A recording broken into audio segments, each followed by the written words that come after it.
સ્વાગત છે વિદ્યાર્થી મિત્રો આજના નવા વિડીયોમાં। ધોરણ 12 વિષય સંસ્કૃત પાઠ નંબર 7 સુભાષિત મધુબિંદુવઃ સુભાષિત રૂપે મધુબિંદુઓ પ્રસ્તાવના। સંસ્કૃત સાહિત્યમાં સુભાષિતોનો અખૂટ ખજાનો છે। આવા સુભાષિતો ક્યારેક કોઈ મહાકાવ્યમાં, ક્યારેક કોઈ રૂપકમાં, ક્યારેક કોઈ શાસ્ત્ર ગ્રંથમાં, તો વળી ક્યારેક મુક્તક તરીકે લોકમાનસમાં સ્થાન પામેલા હોય છે। આ સુભાષિતોમાં વૈચારિક તત્વ ઉપરાંત ક્યારેક શાબ્દિક ચમત્કૃતિ, કોઈ અલંકારની વિશિષ્ટ યોજના, અર્થનું ગંભીર્ય તથા ક્યારેક કોઈ કૂટ તત્વ પણ નિહિત હોય છે। અહીં આ પ્રકારના વૈવિધ્યસભર 6 સુભાષિતો જુદા જુદા ગ્રંથમાંથી સંગ્રહિત કરવામાં આવ્યા છે। દરેકનો છંદ અને વિષય અલગ છે। પ્રથમ સુભાષિતનું વચનમાં એક શાશ્વત સત્ય તરફ આપણું ધ્યાન દોરવામાં આવ્યું છે। બીજું સુભાષિત માણસને સુભાષ અર્થાત સારું ભાષણ કરવાનો ઉપાય સૂચવે છે। ત્રીજા પદ્યમાં 3 વસ્તુઓની ખાસિયત અને ચોથા પદ્યમાં સજ્જનની વિશેષતા વર્ણવી છે। પાંચમું પદ્ય સંવાદાત્મક છે। ટૂંકા અને બે અર્થ ધરાવતા પ્રશ્નો પાર્વતીના મુખમાં અને તેમના ઉત્તર શિવના મુખે મુકાયા છે। છઠ્ઠું પદ્ય નીતિવચન છે અને જણાવે છે કે મોટાઈ કે સ્થૂળતા મહિમાનું કારણ નથી, નાના કે સૂક્ષ્મ પદાર્થોનો પણ અનેરો મહિમા છે।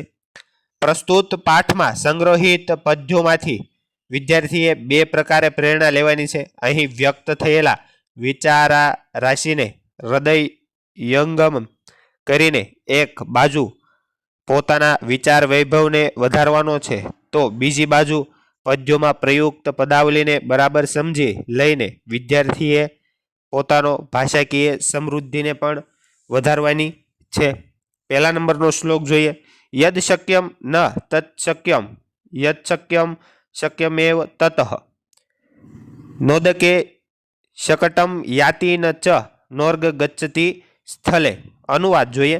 જે સંભવ છે તે સંભવ નથી, જે સંભવ છે તે સંભવ છે, જે અસંભવ છે તે કોઈ દિવસ સંભવ નથી, જે સંભવ છે તે સંભવ છે। જળમાં ગાડું જતું નથી અને સ્થળ એટલે કે જમીન ઉપર નાવ ચાલતી નથી, એટલે કે જે સંભવ છે એ હંમેશને માટે સંભવ જ રહેશે। એનું સરસ મજાનું ઉદાહરણ આપ્યું છે કે જળમાં ગાડું જતું નથી અને સ્થળ એટલે કે જમીન ઉપર નાવ એટલે કે હોડી કોઈ દિવસ ચાલતી નથી। બીજા નંબરનો વચસ્ત્ર પ્રયોક્તવ્યમ યતોક્તમ લભતે ફલમ સ્થાયી ભવતી ચાત્યંતમ રાગ શુક્લપટને યથા। અનુવાદ જોઈએ। જેમ સફેદ કાપડ ઉપર લાલ રંગ અત્યંત સ્થાયી એટલે કે કાયમી બની જાય છે, તેમ જ્યાં બોલવાનું ફળ પ્રાપ્ત થાય ત્યાં જ વાણી બોલવી જોઈએ અથવા તો પ્રયોજવી જોઈએ। ત્રીજા નંબરનું વાર્તા ચ કૌતુકવતી વિમલા ચ વિદ્યા લોકોતરણમ પરિમલ લક્ષસ કુરુ ગંગા નાભેઃ તૈલસ્ય બિંદુરીવ વારિણી દુર્નિવારમ એતત ત્રયમ પ્રસરતી સ્વયમેવ ભૂમો। અનુવાદ જોઈએ। કુતૂહલ જગાડે તેવા સમાચાર, નિર્મળ પવિત્ર વિદ્યા તથા હરણની નાભીમાં રહેલી અસામાન્ય સુગંધ રોકવા અત્યંત મુશ્કેલ છે। આ ત્રણેય જળમાં પડેલા તેલના ટીપાની માફક ધરતી પર સ્વયં ફેલાય છે। ચોથા નંબરનો ઉદયતી યદિ ભાનુઃ પશ્ચિમે દિગ્વિભાગે પ્રચલયતિ યદિ મેરુઃ ચિત્તામ યાતિ વહ્નિઃ વિકસતિ યદિ પદ્મ પર્વતાગ્રે શિલાયામ ન ભવતી પુનરક્તમ ભાષિતમ સજ્જનાનામ। અનુવાદ જોઈએ। જો સૂર્ય પશ્ચિમ દિશામાં ઉદય પામે, મેરુ પર્વત ચલિત થાય, જો અગ્નિ ઠંડો બની જાય તથા કમળ પર પર્વતના શિખર પર પથ્થરોની વચ્ચે ખીલે, છતાં પણ સજ્જનો વડે બોલવાનું વચન પુનરુક્તિ પામતું નથી એટલે કે બદલાતું નથી। પાંચમા નંબરનો કસત્વમ શુલિઃ મૃગ્ય ભીષજનમ નીલકંઠઃ પ્રિય અહમ કેકા મેકામ કુરુ પશુપતિ નૈવ દ્રષ્ટે વિષાણે। સ્થાણુ મુગ્ધે ન વદતી તરુજીવી તેષ શિવાયા ગચ્છાતવ્યામ ઇતિ હત વચનાહ પાતુમ વચંદ્ર સુડહ. અનુવાદ જોઈએ. પાર્વતી, તમે કોણ છો? શિવ, હું ત્રિશૂળ વાળો છું. પાર્વતી, તો વેદને શોધ. હે પ્રિયા, હું નીલકંઠ છું. તો એક ટહુકો કર. શિવ, હું પશુઓનો સ્વામી છું. પાર્વતી, તારા બે શિંગડા દેખાતા નથી. શિવ, હે દેવી, હું સ્થાણ વૃક્ષ છું. પાર્વતી, વૃક્ષ તો બોલતું નથી. શિવ, હે ભોળી, હું શિવનો પ્રાણનાથ છું. પાર્વતી, જો તું શિવનો પ્રાણનાથ પતિ હોય તો વનમાં જા. આમ પત્ની સાથેના સંવાદમાં જેમને બોલતા બંધ કરી દેવાયા છે તેવા શિવ તમારું રક્ષણ કરો.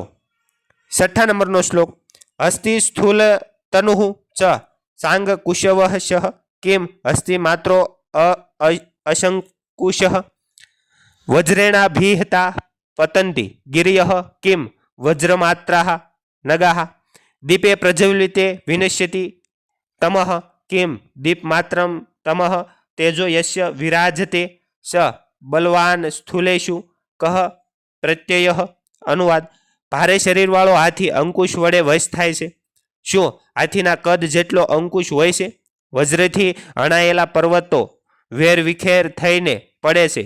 શું પર્વતો વજ્ર જેવડા હોય છે? દીપક પ્રજ્વલિત થતા અંધકારનો નાશ થાય છે. શું અંધકાર દીપક જેવડો હોય છે? જેનું તેજ શોભે છે તે બળવાન છે. સ્થૂળતામાં શું વિશ્વાસ રાખવો? સ્થૂલેષુ કહ પ્રત્યય. કોઈ મોટી વસ્તુને વશ કરવામાં માટે એનાથી વધારે મોટી વસ્તુની જરૂર રહે છે. એવી સામાન્ય માનસિકતાને બદલવા માટે અહીં 3 ઉદાહરણ આપીને સમજાવવામાં આવ્યું છે કે મોટાને વશ કરવા માટે હંમેશા મોટી વસ્તુ જ કામ આવે છે એવું નથી. જેમ કે હાથીને વશ કરવા માટે વપરાતો અંકુશ હાથી જેવડો મોટો હોતો નથી પરંતુ નાનો હોય છે. એવી જ રીતે ગિરી પર્વતને વેરવિખેર કરી દેતું વજ્ર પર્વત જેવડું મોટું હોતું નથી. અંધારાનો વ્યાપ જેટલો હોય છે તેટલો વ્યાપ દીવાનો હોતો નથી. નાનકડો દીવો ઘણા વિસ્તૃત એવા અંધારાનો નાશ કરી દે છે. આ ઉપરથી માણસે સમજી લેવું જોઈએ કે મોટું કામ કરવા માટે મોટાની જરૂર પડે છે એમ હોતું નથી, પરંતુ નાની અમથી વસ્તુ પણ મોટું કામ કરી શકે છે. એટલે હંમેશા મોટા ઉપર જ ભરોસો રાખવો નહીં. નાની વસ્તુ પણ મોટા કામ માટે ભરોસા પાત્ર છે. સ્વાધ્યાય જોઈએ. ઉદકે કિમ ન યાતિ શકટનમ રાગઃ કુત્ર સ્થાયી ભવતિ શુક્લ પટે કસ્ય ભાષિતમ પુનરુક્તમ ન ભવતિ સજ્જનામ યદિ ત્વમ શૂલી અસि તર્હિ ભીષજનમ મૃગય અત વચાહ કહ વર્તતે ઇન્દ્રશૂડઃ સ્થૂલેષુ કહ પ્રત્યયઃ ઇત્રક્ત પ્રત્યય પદસ્ય કહ અર્થઃ વિશ્વાસઃ. તો વિદ્યાર્થી મિત્રો, વિડીયો ગમ્યો હોય તો લાઇક, શેર અને સબસ્ક્રાઇબ કરવાનું ભૂલતા નહીં. મળીએ આગળના વિડીયોમાં. આભાર. Thank you. ધન્યવાદ.